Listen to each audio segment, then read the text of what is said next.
இறைத்தூதர் ஸல்லல்லாஹு அலைஹி வஸல்லம் சொன்னார்கள், இந்த வானங்கள் பூமிகளை இறைவன் படைப்பதற்கு முன்னதாக 50,000 ஆண்டுகளுக்கு முன்னதாகவே மனிதர்களின் விதியை இறைவன் எழுதிவிட்டான்.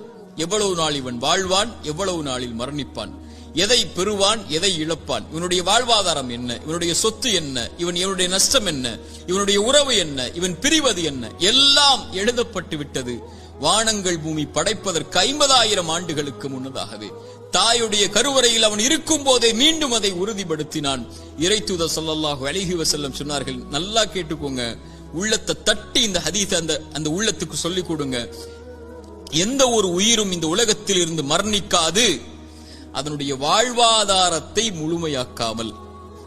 சுப்ஹானல்லாஹ், மீண்டும் சொல்கிறேன், எந்த ஒரு உயிரும் இந்த உலகத்தில் இருந்து மரணிக்காது அதனுடைய வாழ்வாதாரத்தை முழுமையாக்காமல்.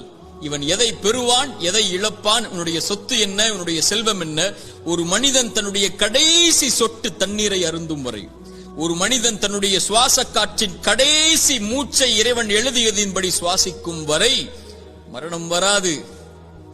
ஏன் பயப்படுகிறாய் எதிர்காலத்தை பற்றி?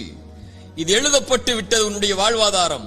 எதை பெறுவாய் என்று, எதை இழப்பாய் என்று, நீ செய்ய வேண்டியதெல்லாம் அதை நோக்கி நகர வேண்டியது மட்டும்தான். சோகம் வந்துவிட்டால், கவலை வந்துவிட்டால், இழப்பு வந்துவிட்டால், பிரிவு வந்துவிட்டால், இருட்டு அறையில் உட்கார்ந்து கொண்டு கண்ணீர் வடிப்பதை விட கிளம்பி செல் வெளிச்சத்தை நோக்கி.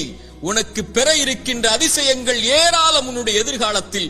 அதை நோக்கி செல் என்பதுதான் இறைவனும் இறைத்தூதரும் நமக்கு காட்டக்கூடிய வழி.